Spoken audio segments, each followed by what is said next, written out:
So I'm Oleksiy Golubov from Kharkiv Observatory and at the moment also from the University of Heidelberg. And I'm going to tell you about the Yarkovsky and YORP effects, how light pressure forces change the dynamics of asteroids. And very briefly, in a nutshell, what I'm going to speak about. The Yarkovsky effect is a recoil force from infrared light re-emitted by the surface of an asteroid, and this force changes the asteroid's orbit. The most importantly, it helps to transport main belt asteroids to the near-Earth orbits by changing their semi-major axis. And the YORP effect is not a force, but a torque from both infrared and visible light, asymmetrically re-emitted or scattered by the surface of an asteroid. And this torque changes the asteroid's rotation. And among other things, it helps to grind asteroids into meteoroids by centrifugal forces. And there are several wonderful reviews on these topics, which you could read if you are interested. So this was very briefly in a nutshell what I'm going to speak about. If you get tired, you can go and have your coffee. If you still feel interested, I can tell you some more details.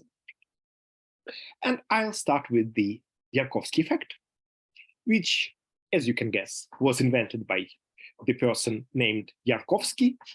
And he wasn't a scientist at all. He was a civil engineer working on railroads, working on steel plants and so on in the Russian Empire. He was of Polish origin. He spent much time in Ukraine as well. And just in his free time, he thought about the nature of gravity, the structure of the universe, and he came up with a wonderful but completely wrong theory, which I'm not going to go into much detail. Just to put this all in the context, it's after Michelson and Morley experiments, which Veronica has joined the meeting, which disproved the existence of ether, and Yarkovsky seemed unaware of these experiments, but it is before Einstein's special theory of relativity. So when Yarkovsky spoke about ether, it was already on the fringe of the science of his time. And he thought how planets can move through ether and not experience the friction and not fall on the central star, on the sun. And he came up with an effect which explained how planets can change their orbits in such a way that this other force, the Yarkovsky force as we call it now, compensates the ether friction. And this work was completely forgotten after Einstein's special relativity. It wasn't even widely known in his time. But this wonderful person, Ernst Julius Öpik, an Estonian astrophysicist, theorist, with a huge erudition, read this work sometime in his youth and remembered it for decades. And in 1950s, when he started studying meteorites, he remembered about this work, and thus Yarkovsky's results and the Yarkovsky effect returned to the scientific community. So how this effect works in modern terms, not in these obscure ether terms by Yarkovsky. We have an asteroid rotating around its axis and simultaneously around the sun. The surface of the asteroid has some thermal inertia.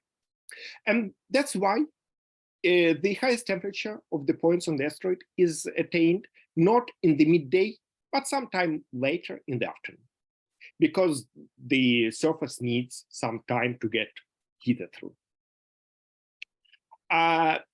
Thus, the evening hemisphere of this asteroid, on average, turns out to be somewhat warmer than the morning hemisphere of the asteroid. Then it emits more infrared light, more thermal radiation, and this thermal radiation, these photons carrying momentum, push the asteroid backwards, and the asteroid is propelled like a spacecraft by the fuel gases. The asteroid gets propelled by photons. It gets pushed along its orbit if the asteroid is rotating in a prograde sense, so the orbital rotation and the axial rotation is in the same direction. Or if the asteroid is retrograde, if the rotations are opposite, the asteroid is pushed against its orbit. In both cases, the asteroid changes its angular momentum on its orbit and thus changes the semi-major axis of this orbit.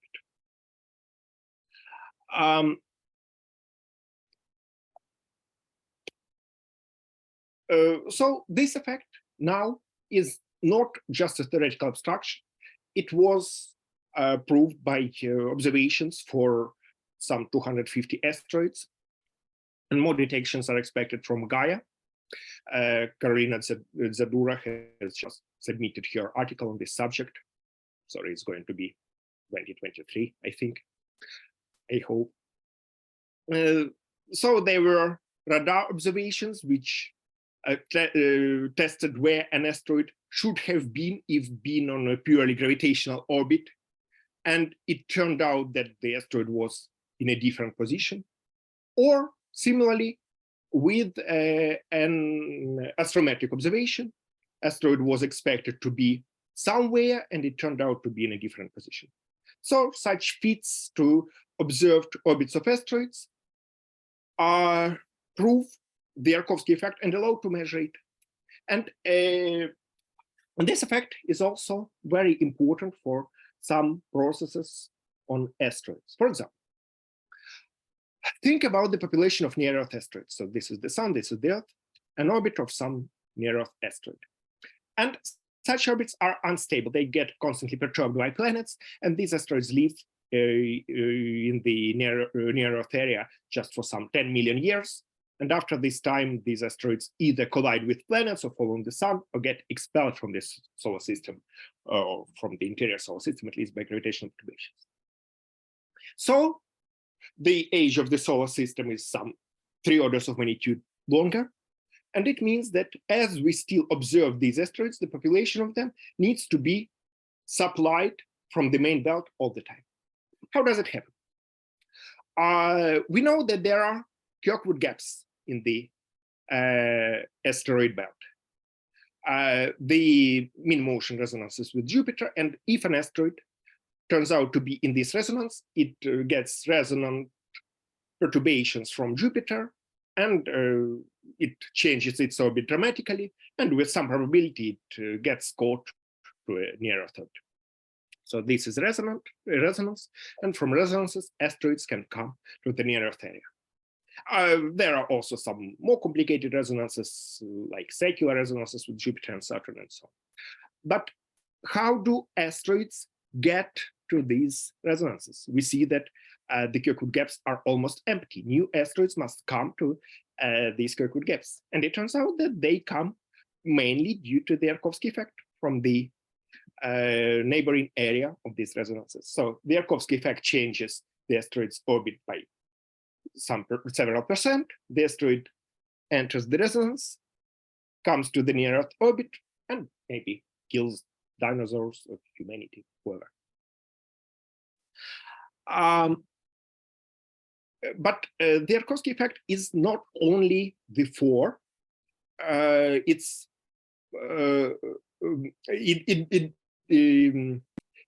has also not only this fundamental meaning, but also some more practical consequence. For example, when we want to compute whether an asteroid falls on Earth or not, sometimes this is the Yarkovsky effect, who is the main unknown in these simulations. We need to be able to predict the asteroid's orbit most precisely. And sometimes it is also possible even to use the Yarkovsky effect as a small perturbation to change the asteroid's orbit to prevent such a collision with the Earth. There are some crazy ideas of painting asteroids white or black from a spacecraft, thus changing their albedos, changing their light pressure forces, and preventing the asteroid's collision with the Earth, if we know this collision beforehand for a long time, for a sufficiently long time for this force to operate. And this Yarkovsky effect can also be computed theoretically. This is an equation I'm deriving in an article which is still in preparation. And importantly, the effect depends on the change of the asteroid semi-major axis depends on the thermal inertia of the asteroid, on the shape of the asteroid, the albedo, and the obliquity and the eccentricity of the asteroid. And interestingly, for example, we can use this equation to measure the asteroid density if other factors are known. And in such a way, for example, my colleagues and I estimated asteroid densities. Well, many factors were not well known. Thus, when we constructed a Monte Carlo simulator for asteroid densities, we got wide ranges for them. But still, you see that for these asteroids, which were considered some asteroids were considered to be candidates to M-type asteroids, maybe metallic, but from such simulations, we see that they are most probably not metallic. Their densities are substantially lower. This was our recent result when we were looking for metal in the asteroid belt, and we failed to find one from such computations. The Bennu asteroid is the most certain example of such asteroid density determination. You see it's very narrow because for this asteroid studied by spacecraft, parameters are determined with the highest accuracy. And there's a wonderful agreement between the density determined from the Yarkovsky effect and the density determined by in situ measurements by the spacecraft. And let's speak a little bit about the YORP effect, or Yarkovsky-Radzeevsky product, after all the people who contributed to its study. So this is not a force anymore, but a torque. Imagine an asteroid, which is illuminated by the sunlight, and the asteroid has an asymmetric shape, so that this propeller, its wings absorb the same amount of the sunlight on this side and on this side, thus emit the same amount of the sunlight, thus experience the same recoil force, but this recoil force is perpendicular to the rotation axis and thus contributes the biggest possible angular torque. And this force is directed by the angle of 45 degrees. Thus it contributes square root of 2 smaller torque, and this torque wins. Techno Mobile Limited Techno CH6N has joined the and meeting. This asteroid accelerates its rotation from one turn to another. This effect is extremely sensitive to small-scale topography of the asteroid, as it has been shown. And of course, no asteroids have such shapes, but all realistic shapes of asteroids determined by different methods are still asymmetric to less or bigger degree. Techno Mobile Limited Techno CH6N has left the meeting.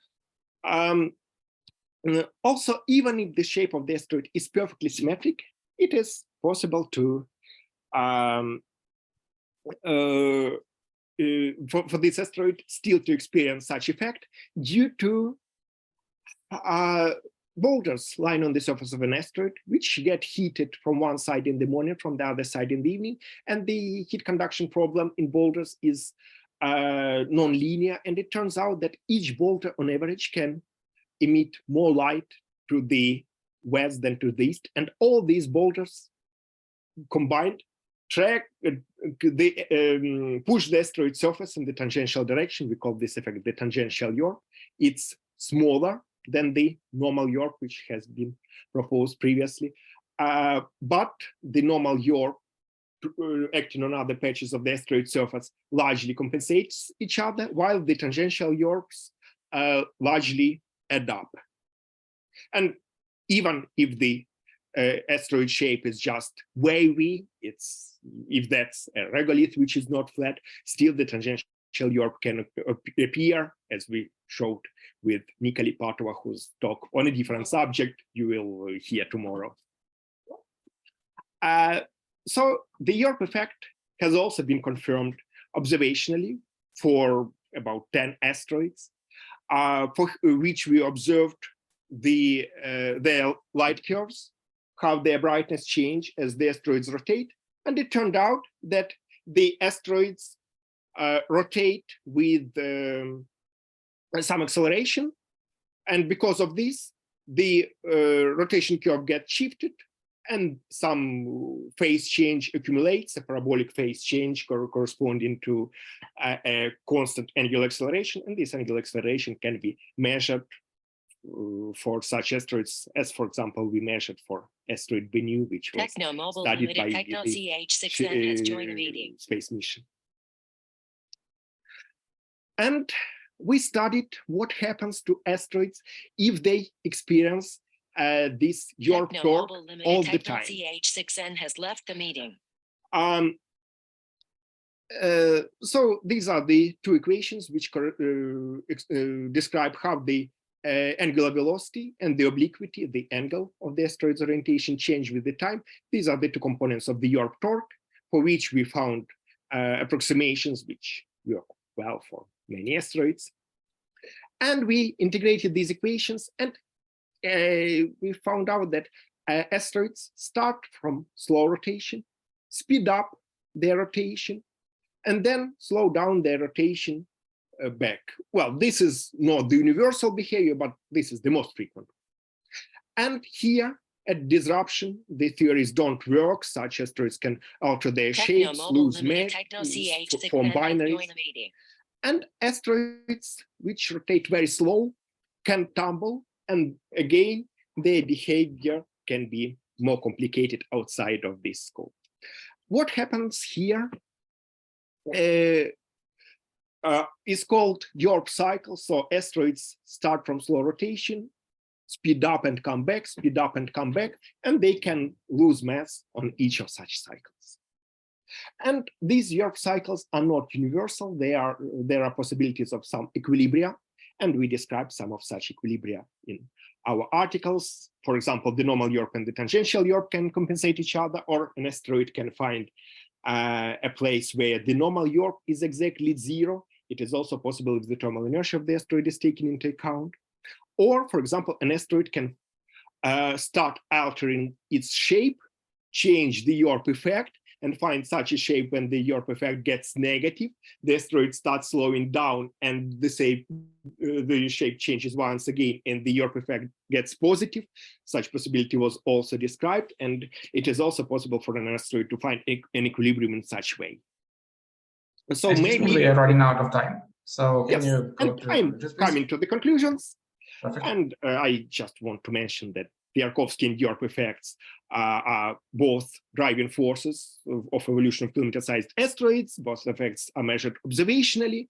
General physics behind the effects is clear, but which effects which fine effects must be taken account in each simulation is not entirely clear. It's not clear whether YORP cycles or YORP equilibria are the most typical behavior. And probably these controversies can be solved by simulation of individual asteroids with high accuracy and comparing theories to observations, or simulation of large populations of asteroids and running competitions between different theories. And more observational data are very welcome for these testing possibilities. Thank you.